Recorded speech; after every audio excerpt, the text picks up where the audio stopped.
Fellow Nigerians, a political crisis in Rivers State. President Tinubu's announced suspension of an elected governor and the State House of Assembly. And then the National Assembly's voice assent to that unconstitutional declaration is yet another reminder that Nigeria is not and has never been a democracy. Nigeria has been poorly attempting to imitate democracy, but since 1960, it has never been democracy for even a single day. And the events of the last few days is another stark reminder. We are told that democracy is the ability to choose. The question I ask you today, between 1960 and now, who have you chosen? Because what we have is a poor copy of democracy where the totems are periodic elections and the power to choose. But do you really have the power to choose? Now, let me tell you the constraints of the imitation, because Africa must own its own assumptions if we are to make a credible attempt at self-governance, if we are going to leapfrog from where we are to the next place we are going to. I want you to ask yourself, what country do you know in the past 50 years that has leapfrogged from a third world country or from a developing nation to a developed one in the past 50 years using this American version of democracy? None. Look at the Middle East. And look at the results of Asia. Those are not as a result of democratic. And then even in Europe, where you can now see that democracy has indeed flourished, of course, it's now regressing. You ask yourself, did they start off being democratic?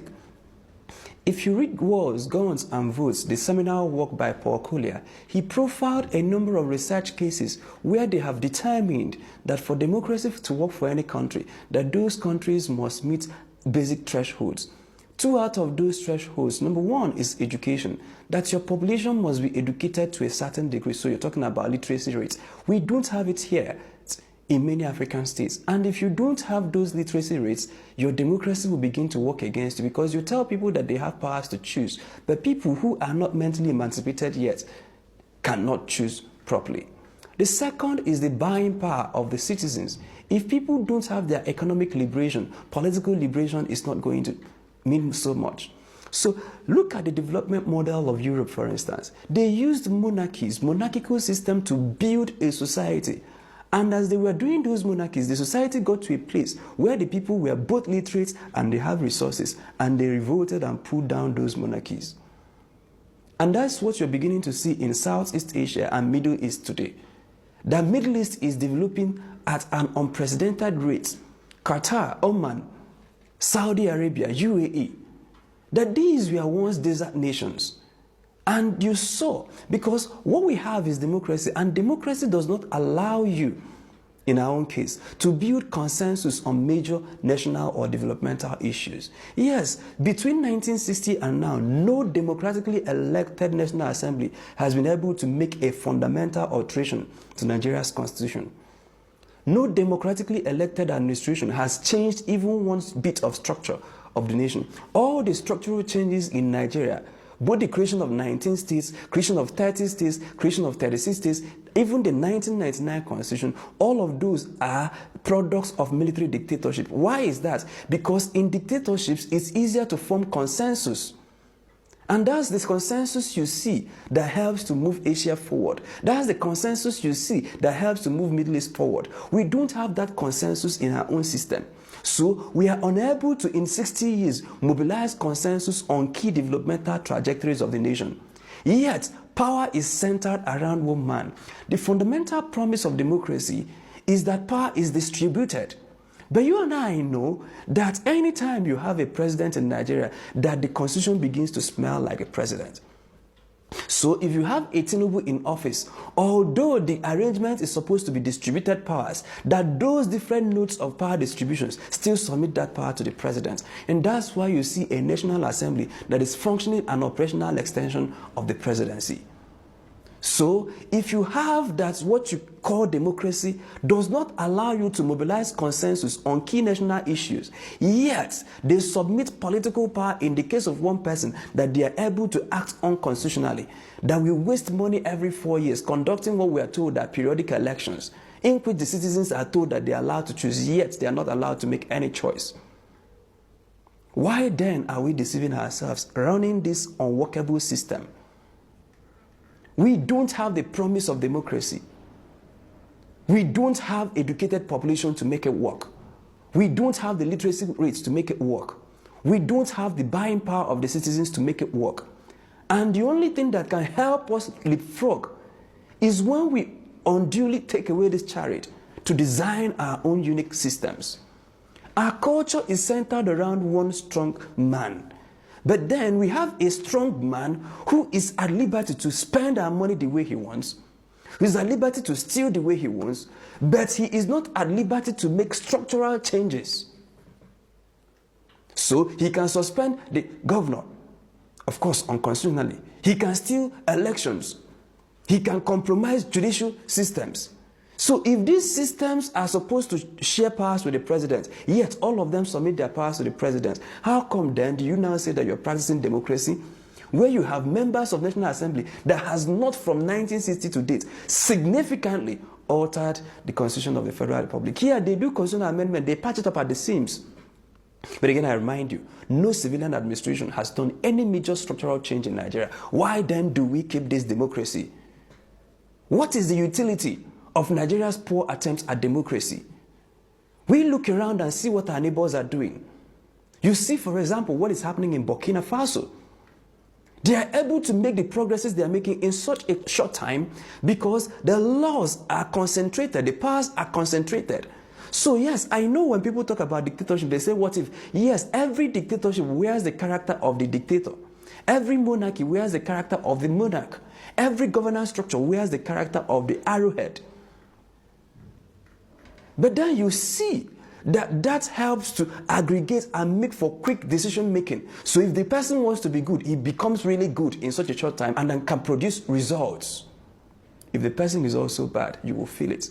But then in our own experiment, we have a dictatorship in disguise.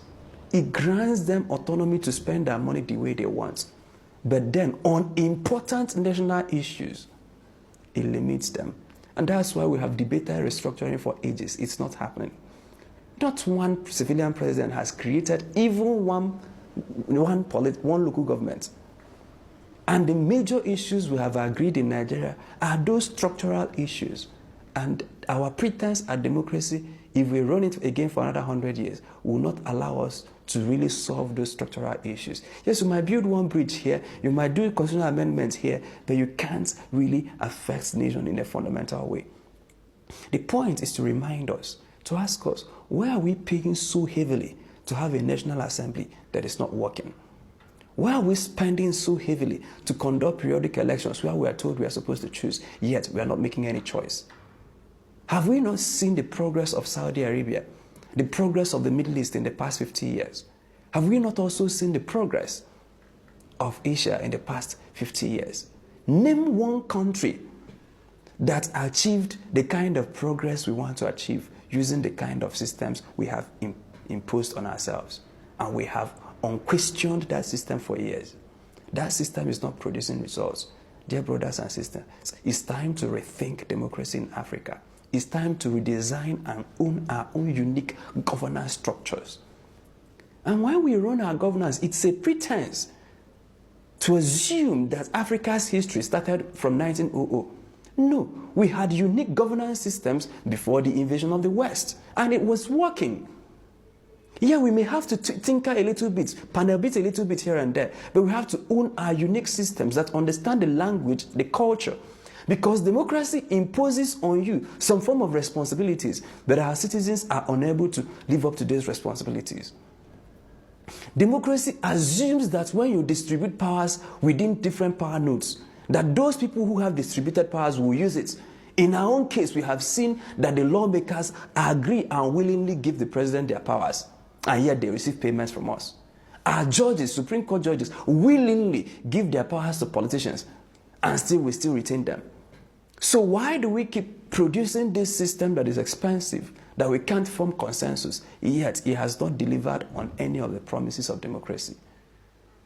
Africa's morning is at hand, but it will start by us redesigning our own systems, including our own governance systems. And I know this video might rattle people a little bit because this is the first time they're hearing it.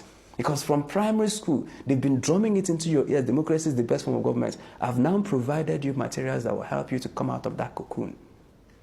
Think, which nation do you know that did not achieve a stable economy before transitioning into democracy that has worked?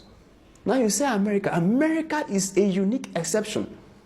And from the recent files, you see how America has been using their so-called democracy, CIA and USAID, to impose their will on nation states. All of those states, how many of them has really achieved the developmental goals of their people?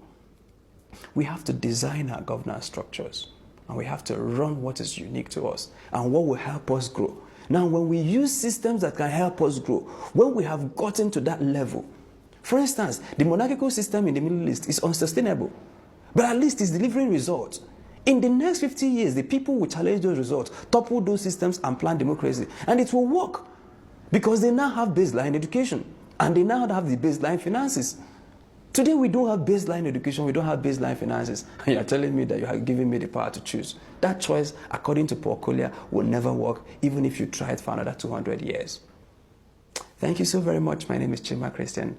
Africa's morning is at hand.